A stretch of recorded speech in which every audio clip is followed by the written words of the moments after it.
Hello, everybody. It's John Browning. We're back on the Building Your Life podcast. And today we have a special guest with us, Ben Baldwin. And Ben and I met, what was it, a few weeks ago? I don't Yes, sir. Yeah, know, a and a couple weeks. couple of It maybe hasn't four been that weeks. long. Introduced by one of the special people in our lives, or at least in my life, Allison Simmons, which she's fantastic, by the way. I concur.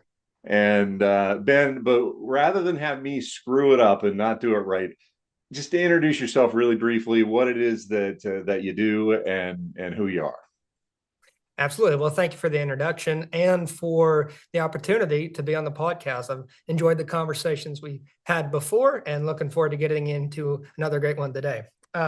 So, as John has said, everybody, my name is Ben Baldwin, owner and founder of B Squared Solutions. I won't bore you to death with a bunch of details.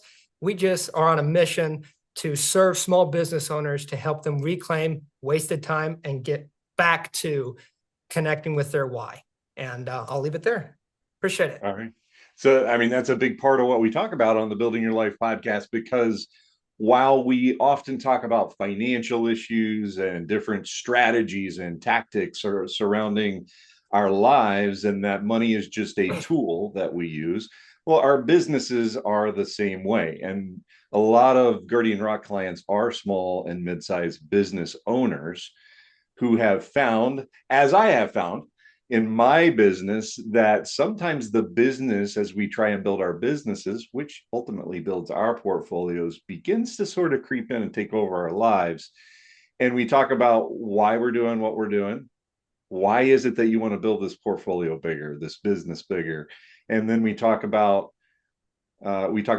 what it is, but then we go back to the why question again, and we really dig down to see, is that really the right why, or is it not the right why, and all that. But tell me a little bit about how you would start off with somebody, and what's your why, by the way. Yes, sir. So I'm glad that you asked me what my why was first, because if you asked me how I help somebody, I would pivot right back to my why. So glad you asked that first. so, um, so it's three-tiered for me. I 100%, and keep me on track, please, because I'm a rabbit trail. Okay. But I love the rule of threes. So I won't take a deep dive into that, but I 100% subscribe to that philosophy in the rule of threes. A lot of things in this world follow threes. I mean, my turn on to that was even a comedian. He said, look at the rule of threes. He said, good comedians, and he said, a bait and switch, they do two setups, and the third one is a bait and switch. And that is the duration that of setup that actually makes the biggest impact. So I've taken that principle and it applies to life, to faith, to business. So anyway, back to my why. So I've got why we do what we do. It's three-tiered, each one progressing in levels of impact. So the first why is our small business owners community needs time back to, again, reconnect with their why in their business, getting them to understand that while we can solve a problem, we need to be solving it for the right reason. Essentially, why'd you start the business? And I can ask almost everybody, and their answer is generally not going to be, well, that's because I love working with spreadsheets. And that's because I want to run invoices on Saturday night. No, that's not the why. The why is I wanted to break the cycle of poverty in my family. I wanted to grow something that makes an impact on the lives of those around me. But so often than not, we as entrepreneurs end up creating a job for ourselves where we are a slave to that. Anyway, I digress. First why is business owners, these guys and gals, these family men and women need to be reconnected back to their why. So the mission of your business. Secondly, why is your business in the community lens? And I ask this question to those I work with. If your business was removed from the community today, would anyone notice you were gone? Or would another plumber or another electrician or another bookkeeping company step in and fill that hole in the market? Would your impact in the community be as little as one who sticks their finger in the water and pulls it out? There is no hole left. the law of gravitation in the marketplace just there may be some ripples, but you leave no hole. Anyway, I'm again digressing just a little bit longer, but that is why are you in the business community? As a networker, as a connector, I'm going to challenge you to connect to other business owners, nonprofits, schools, churches, other networking events, networking groups. Let's grow the root system out and get you connected to the broader reason of community. And third, and the biggest for me, again, progressing in levels of importance, is as a man of faith, I want to introduce to you or ask you, what is your spiritual why? For me, as a Christian, that is life and service to Jesus Christ and the mission of building God's kingdom here on earth. However, that message of Christianity might not resonate with you, and that's fine. I am not going to be bombastic in that. But what is your moral compass? What is your spiritual connection? What is your ultimate foundational why? And then just make sure that we wrap all three of those up to multiply the impact that our small businesses have on our community. For this reason, we've got to stop outsourcing our money and our morality to large corporations and government that does not care at a local level what we care about. And I know I've gone on for quite a long time, so I appreciate the grace here to allow me to expound on that. But we've got to bring it down to where our families and our communities are empowered to make decisions that are best for us. Mm-hmm. And when we have a strong business community that allows us to do that, we've all either been in or know somebody that has been in those golden handcuffs in the corporate world. Yeah, so, I've been there. I've been there myself. And when we had 6 kids, so when we had all our kids in the house, it really wasn't an option for me to start a business. However, looking back, and this is something I like to talk about as well, is when I look back at all of the things where I kind of wished I could get out of Wall Street, or I kind of wished I could do something else and didn't feel that I could at the time, what that really was. And I think you can do this in anybody who's listening. Again, regardless of whether you believe the way that you and I do or not, you can see that all of the things that you went through prepared you for what you're doing today. And I'm a real believer in all the stuff that I didn't really necessarily want to go through or wondered why I was going through it. And there's that for almost everyone out there, if you're honest with yourself. That was true. God preparing me to do what I'm doing right now. And I feel very strongly like I'm right where God wants me to be, doing what God wants me to do, based on all the crazy experiences that you would not have expected me as a boy from West Virginia to do in my lifetime. I'm right where I'm supposed to be now. And looking back, you can kind of see those things. But yeah, we digress a little bit though, but I wanted to at least throw that out there that, we're in complete agreement with that. So 100%. Can I add one thing to that? And then we'll move on. Sure. And again, this is just leveraging, you may not believe the same way I do, but this is what's influencing me. So I speak from the heart. The Bible says, as gold is refined in the fire, so the trial of your faith worketh patience. What that means is you, Mr. Browning, John, you have such a wealth to give to your clients, to your community, but it was hard fought and hard won. You were gold refined in the fire. So the value that you bring, you had to go through a process to refine that. You don't just go and pick up a refined piece of gold out of the mountainside or out of the creek. You have to take it and you have to refine it for it to truly become the valuable piece that it needs to become. 100%. 100%. I 100% agree with that. So with that in mind and your why in mind, what is it that you do in order to help people number one, find their why, but then actually accomplish their why, because this is pretty fascinating to me. And it really gets into some of the innovation themes that we also talk about a lot here on the Building Your Life podcast and at Guardian Rock Wealth. Yes, sir. So the nuts and bolts. So I'm gonna keep an eye on the time because you Okay. can All cut out right. and see. But no, on the nuts and bolts is giving, selling time, essentially, to small business owners through AI automation and coaching. And still And keeping the human element. correct. And because we you see it all over, and I'm going to touch on this very briefly. But we are in a very polarizing time in our society where you have to be at one or the other. And it may be faith, politics, family, even business. We like the extremes are the loudest. The squeaky wheels getting the grease kind of a thing, where the majority is here, the squawkies are on here. And why I say that is, yes, is a blending of technology and heart to where Steve Jobs said it best. I mean, he was a very successful individual. I think we should pick out what he said. He said that even in tech, especially, that we even and maybe even in business, we chase the shiny Mm-hmm. because it's sexy, it's cool, it's whatever. But it does not serve the customer. Put the tech or the process or the AI tool before the mission, the vision, or the values.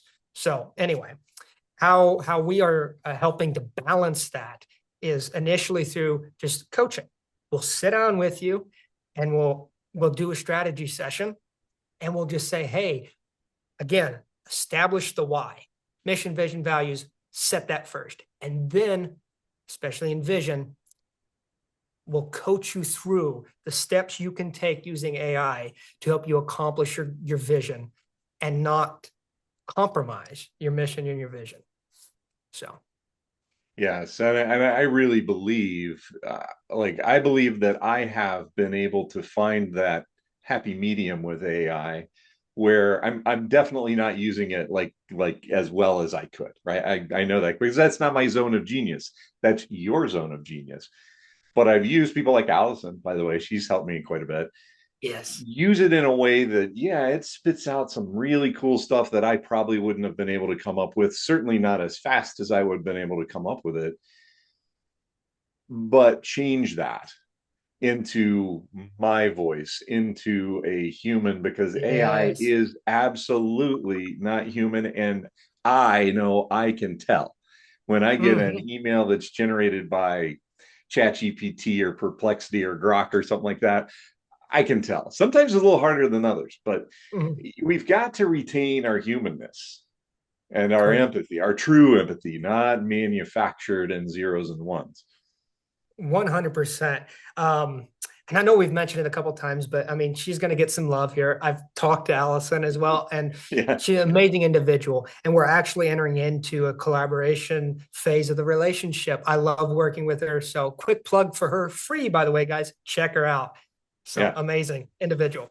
I'll So, put her information as well as yours down in the show notes. Yeah. yeah, there we go. But you're absolutely right. And this is the kind of conversation that we'll have before we even start talking about nuts and bolts, go use this tool and do that. And is the comprehension of what AI is and what it's not. I don't use a whole lot of social media, so I consider myself one of the fortunate ones because there is so much noise out there. AI is this, AI is that, and all you get bombarded with perspectives and people trying to show you what AI is, and you just get so confused. So that's one of the major things we do is cut down the clutter and focus in on what you really need to do. And one, I don't want to spend too much time on detail, but AI is not created with an imagination. It is a glorified guessing machine that all it does is regurgitate. And I use that word specifically. May seem a little crass, but it regurgitates what it's been given. It comes up with nothing new. So we have to challenge ourselves, and I challenge our clients. Use it as a tool, but do not relinquish your don't become intellectually lazy. I'm just going to call it Mhm. for, don't be lazy. Do not Right. use it to replace critical thinking. Use it as a tool. Let's get really practical here. You're a roofer. Hammer, nail gun, which is faster, right? Nail gun. Nail gun, Yeah. right? But anyway, all that's all it is. All AI is a tool that just helps you accomplish the goal faster. Hmm. Okay, so it needs to be framed in that light. That's why it's just a tool. It's the nail gun and not the hammer. But you still Right. have to be the one applying it in your business in an ethical and effective way. Again, in alignment to your mission, vision, values. Yeah. And interesting. Let's keep that analogy. I don't know. I'm not a roofer, but I've done some roofing in my time in my younger days. Same. And I'm just guessing that you can use that nail gun for maybe 90% of what you do. But I'll almost guarantee that every roofer has a roofing hammer. And by the way, that's not the same as other types of hammers. There's It's true. different tools for different jobs. I'm betting that every single roofer out there has a hammer or two or 10 in their truck that they use when the nail gun just won't work in Mm-hmm. whatever circumstance that might be. Right. Yep. 100%. 100%. And this, again, is just making sure that the human is not replaced, but prioritized in the process that best suits their role.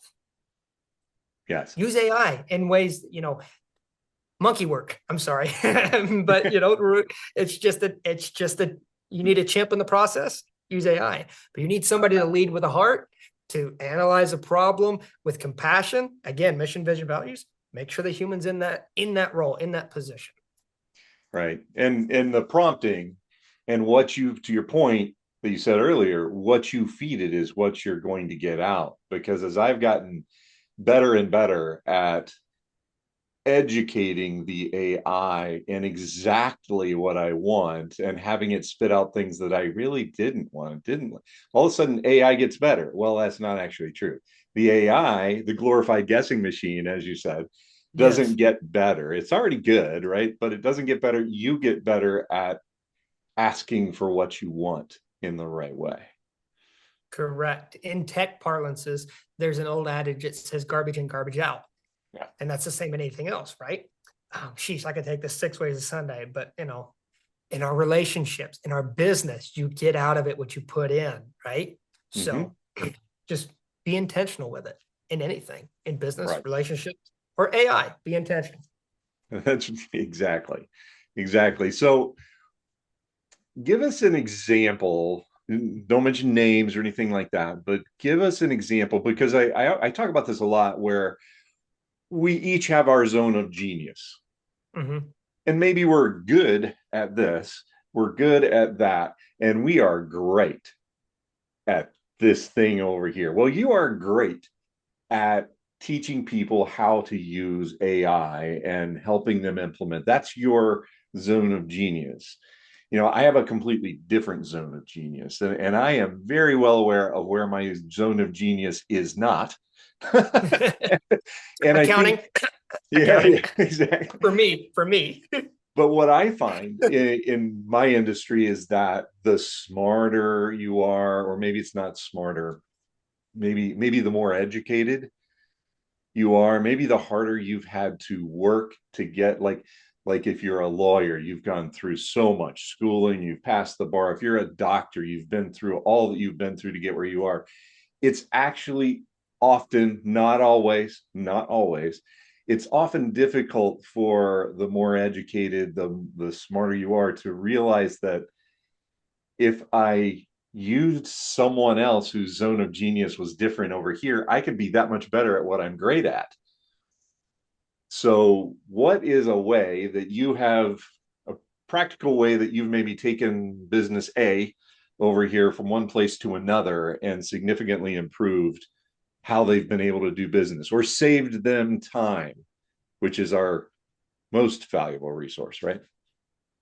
Yes, sir. Fantastic question. There's low hanging fruit though. I want to pin this and come back. What was your point that you're talking about when you said it is harder for when you have knowledge. What was what you were trying to communicate there? Because I may have Communicate. missed you a little. So the idea is that the more you know that you are, frankly, you're really smart, you're very accomplished, the more you understand that, hey, I'm pretty good. Maybe you're not arrogant, but you know you're smart, right? Mhm. And it becomes something that, well, everyone else and what they do, it must be easy. And it must be AI must be really Yes. easy. I can just plug something in Yes. because I'm so smart that that comes easy to me. But they're really it's not, because it's not their zone of genius, and they think Yes. that they're doing it right, but they're actually not. I run into that with wealth management every single day. Yeah. 100%. And I thank you for the grace there in going back and explaining, because communication is not as important as connecting. I can talk all day long, but if I don't Great understand, point. I've got to understand. So, but this is almost providential, because I was having a conversation yesterday when we were discussing this exact same thing. It's formalized in the term the curse of knowledge. And there was a Mm, study done where people were asked to put on headphones, listen to the song, and then communicate that song to somebody else sitting across from them only by tapping out the melody on the table. And then the crux of this study was asking the person doing the tapping to estimate the level of effectiveness in communicating to that other person. And the point here is not the fact that they did or did not, but their perception of how effective they were going to be. Meaning they thought 70% of the time they were going to be able to listen to the song, tap out, and that other person would understand what they were trying to communicate. When in reality, it was only 20% of the time they were able to communicate. That is the curse of knowledge. So what you know and what you're hearing may not translate to the other individual. And it's a slightly different what you're talking about. But again, that realization that, hey, just because I'm good and I understand what's going on over here, I may not be understanding or estimating accurately something over here. So yeah, you're right. It is, exactly. don't want to use the word arrogance, but we all have a certain level of pride that has to be kept in check, that, oh yeah, I may not be the best at doing this thing over here. Yeah, exactly. So yes, sir, that's exactly right. So anyway, that was very fresh and very new. So thank you for allowing me that time to communicate that. So you asked for an example, right? So business owners' time. Okay, one of the best ways is, and it's Occam's razor. Simplicity is genius. The simplest solution is most often the correct. Right. And so just start there. That is the biggest way that I've had an impact with our clients. And that is, what tools are you already have in your business? I'm going to pick some specifics just to help ground it a little bit, but it's not relegated to the specifics. Okay. That is, let's take Google, for example. Google's a well-used tool, Google Suite, using Google Drive and Google's ecosystem. There is so much potential in that, or even in Microsoft products, to use AI based on your existing data you already have. Right. There's tools out there such as Google Notebook LM, you leveraging Google Gemini to integrate it already with your data, and just coaching these people through using tools that they already have at their disposal. They just don't know how to use them in an effective way. Mm-hmm. And it's just sitting down and saying, you don't need to spend 5,000, 6,000, 10,000 on a new system. You don't need to spend all this time going after this shiny AI tool, whatever. Let's see what you already have at your disposal. Make sure we coach you on what to use, how to effectively use the tools you're already using. And Mm. so that's an example. One of it was a excuse me, a landscaping client of ours.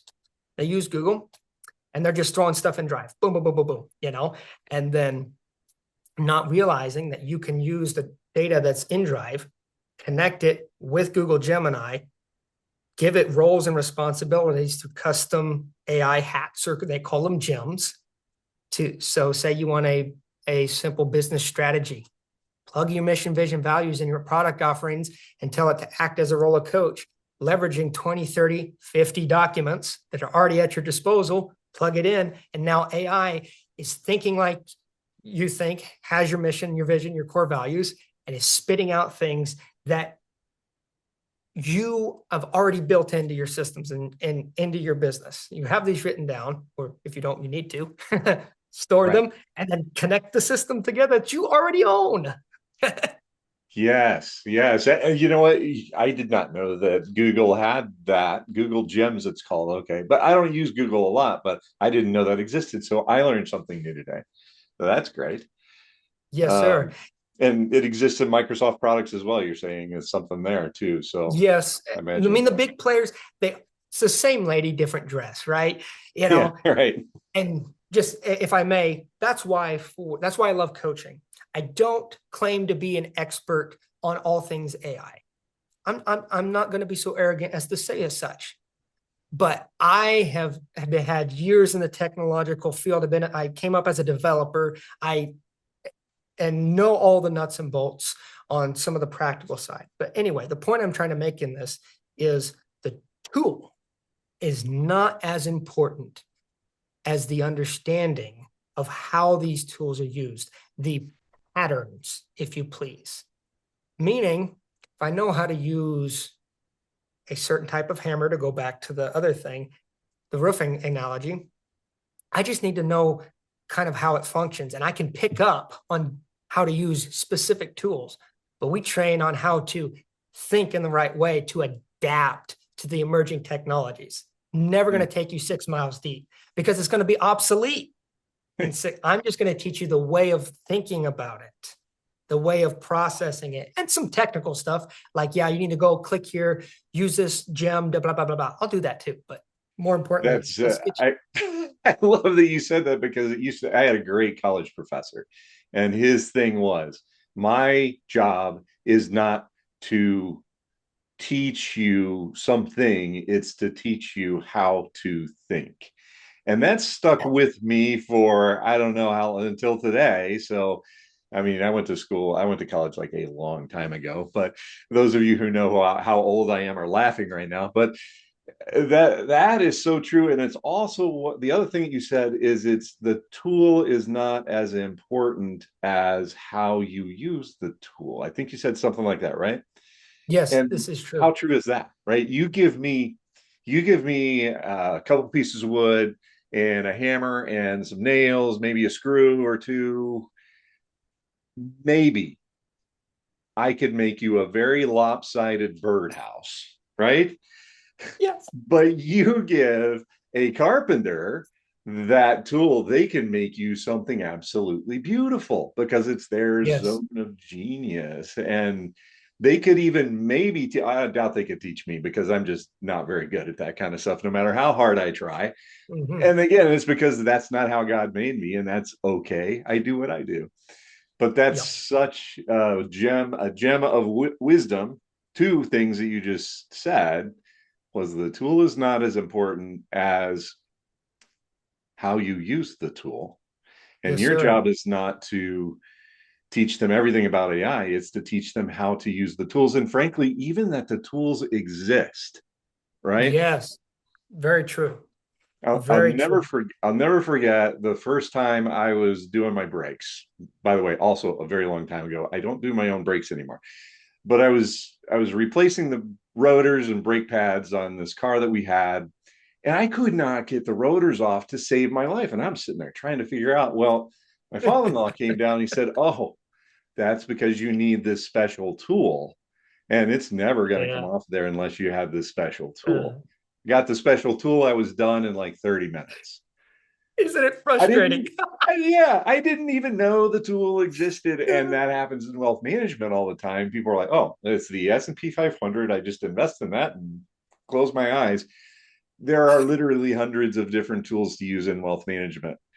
And people, for the most part, are just not aware that a lot of these tools exist. So 100%.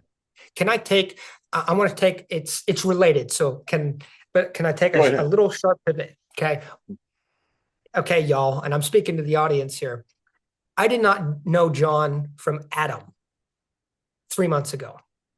But when you're talking about not knowing the tools exist, I'm just going to challenge everyone here listening today to take on the identity of a networker. So I'm just going to do a short little plug here because you don't know what you don't know. So I got connected to John because, again, Allison, but I just met her, sat down for coffee. I wasn't trying to sell her nothing. She wasn't trying to sell me nothing. But we met, had a great conversation, connected over mission, vision, values. She introduced me to John. And then here we are today, 3 months later. Mm-hmm. That's because I've taken on, one, the identity of a networker, and two, understanding that I need perspective. Again, leveraging my faith background, iron sharpens iron, so does a man sharpen the countenance of his friends.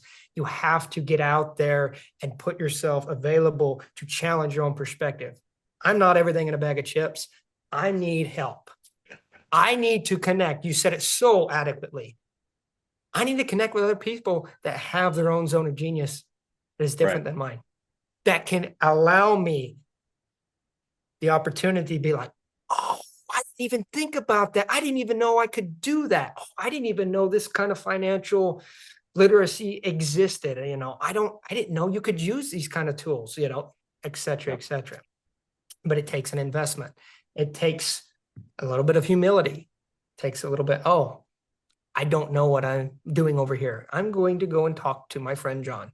I'm gonna ask for help. I'm gonna say, and now I'm digressing a little bit, but challenge yourself to search for the people in your network that can open your mind up to and your experience up to different tools that are out there that you have no idea. Right. And Ben, I want to make sure that we get, and we'll put this down in the show notes, but I want to make sure that if you're a small, mid-sized business owner and you're struggling a little bit with this, or maybe you didn't realize you were struggling with it until you listened today, or even is it, and you tell me if you do this or not, maybe I shouldn't say this, but if you're an individual and you're struggling a little bit, would you be willing to talk with them too? Because as an individual, even if you're working for a company, if you're looking to move up in that company, if you're looking to not be average, you need to really understand what tools are available and all that. Is that something that you would also be willing to do? I probably should ask you that before. No, absolutely. And coffee doesn't cost much. There you go. Let's get coffee. Here we go, ladies and gentlemen.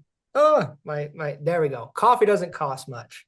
Let's just sit down and have a conversation. Because this is how I ended up on this podcast. Just having coffee, talking life, talking, Yeah. talking our whys. But anyway, to answer your question, yes, you are right. This is a skill set that can translate regardless of whether you own your own business or you're just looking to educate yourself and to be really the expert in the room on a couple of topics, to be able to lead well wherever you're at. And I don't know, I'm probably running out of time here. Just quick thing. Leadership does not mean you're a manager. It just means that you lead well from whatever position you're at. Yeah. You can lead down if you have direct reports. You can lead across to your peers. You can lead up to those people in that chain of command above you. It does not matter. But educate yourself, lead with your heart so you can lead well no matter where you're at.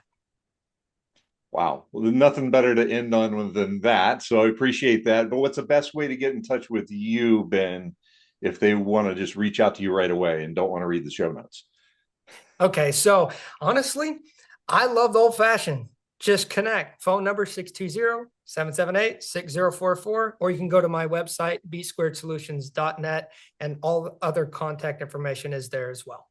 All right. And folks that regularly listen to the Building Your Life podcast, you know how to get in touch with me or Guardian Rock Wealth and any of the folks that work with us here, guardianrockwealth.com. Or if you pick up your phone, you open the texting app. I'm going to give you a minute. Okay. You got it open. 321-421-5213. Text the word life, LIFE. You're going to get all kinds of free information. We do not charge for that. And you also get a contact information. You can schedule time directly on my calendar. And you won't be talking to an AI. You'll be talking to me. All right. Well, Ben, thanks so Excellent. much for joining Yes, us sir. today. Glad to be here. Do we do part two sometime? Yeah, I think we should do part two sometime. Absolutely. Yeah. I look forward All to it. right. All All the right. best. All Later, right. We'll see friends. you. All right.